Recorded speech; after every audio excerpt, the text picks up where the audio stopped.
Hello, hello mga kusinera o feeling kusinera. Atong latuon day karon kay kabet ang pinakbet.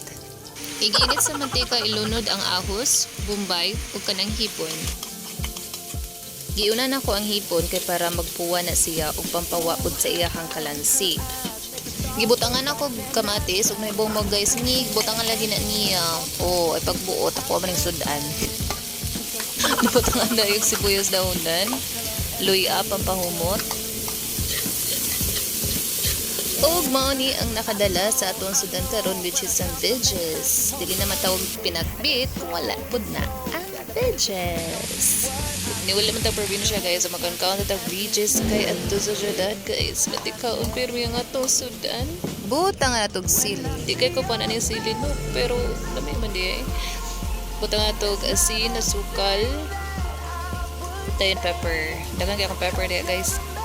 Ug ang pambansang patis ng bayan. Patis kay pampalasa. Ang katulad sugar kay pang-balance to siya sa taste. At naluto na rin ang ating pinakbit with hipon. Bye!